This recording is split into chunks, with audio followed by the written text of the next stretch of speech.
ભાવનગરના સેલારસા ચોક ખાતે traffic jam થયું। પ્રાપ્ત થતી માહિતી મુજબ ભાવનગરના હાડસમા વિસ્તાર સેલારસા ચોક કે જ્યાં ભાવનગરની બજાર આવેલી છે અને આ બજારમાં ભારે વાહનોને દિવસે અનુમતિ હોતી નથી, પણ નફટ વાહન ચાલકો ભારે વાહનો લઈને ભીડભાડીવાળા એરિયામાં નીકળે છે। અનેક વખત અકસ્માતો સર્જાય છે અને નિર્દોષ લોકો આ મોટા અને ભારે વાહનોમાં કચડાઈને મૃત્યુ પામે છે। અને ભાવનગરની ટ્રાફિક પોલીસ શું કરી રહી છે? શું ખબર? ધોળા દિવસે આ વાહનો ભાવનગરની મુખ્ય બજારોમાંથી પસાર થાય છે અને સામાન્ય લોકો અને વેપારીઓને આ વાહનો ભોગ બનાવે છે। હવે ટ્રાફિક પોલીસને આ બજારોમાં દિવસના સમયમાં આ ભારે વાહનો દેખાતા હશે કે નહીં એ ખબર નથી, પરંતુ સામાન્ય માણસો આનો ભોગ બનતા રહેશે તે લોકોમાં ચર્ચાઈ રહ્યું છે। સંધ્યા જાગૃતિ ન્યૂઝ તંત્રી જાહિદ મદ્રા દ્વારા।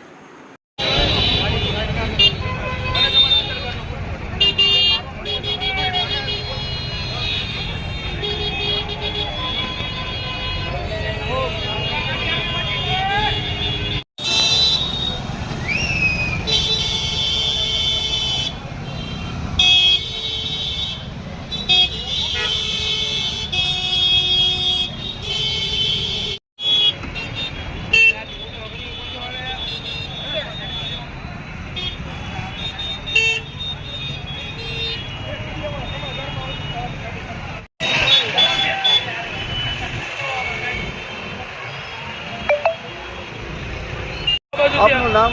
મારું નામ ચંદુભાઈ ગિરધરભાઈ તુમાટિયા, પાલીતાણાથી આવું છું અને જલાકર ચોકમાં ગાડીવાળા મારી ગાડી યારે ભટકાયું તમે જોવો, અને હાવ પીધેલી હાલતમાં આવતો હોય ને એ રીતે હાંકે છે ગાડી, ખબર નથી પડતી અને આ સાઈડથી હકાય કે ન હકાય। રોડ વનવે છે તો ગમે એ બાજુથી આવવા દેવાની, એટલે અમે સીધી આવા